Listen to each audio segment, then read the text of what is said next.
political dynasties.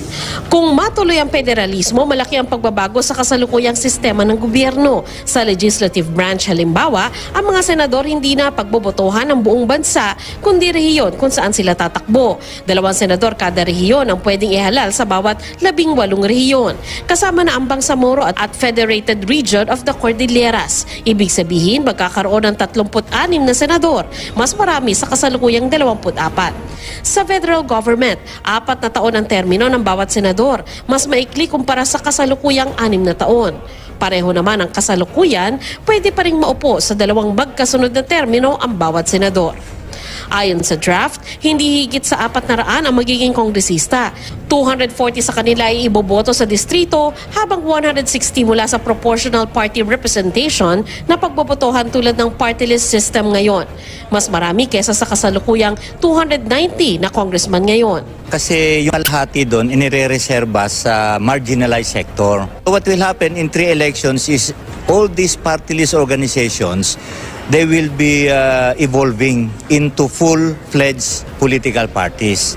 Gusto natin na dun sa Kongreso, patas yung mga congressional district representatives at saka yung party and party list representatives. Malaki rin ang pagbabago sa executive department.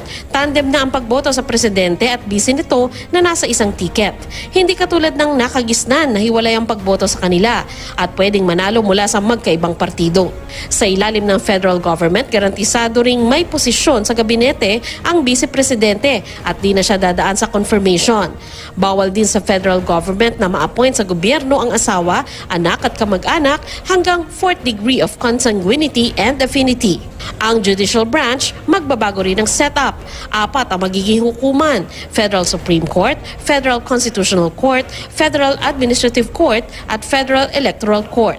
Yung lahat ng mga kaso na hindi ipapasa dito sa 3 other courts, nasa Supreme Court yun. So yung Constitutional Court, yon yung mga issue ng constitutionality, yung questions about Bill of Rights, at saka yung impeachment mapupunta sa kanila. Yung Administrative Court, ang mga kasong mapupunta dyan, yung mga quasi-judicial body decisions. Yung Electoral Court, yung jurisdiction dun sa election ng President, Vice President, Senators, Members of the House, at saka yung regional governors. Magkakaroon ng tig-iisang Chief Justice ang bawat korte. Ang isang korte may tig-8 Associate Justice, bukod sa Federal Electoral Court na may 14 na Associate Justice. Ibig sabihin, ang buong 4 na korte ay magkakaroon ng 42 maestrado. Ang Pangulo ang magtatalaga ng Chief Justice ng bawat korte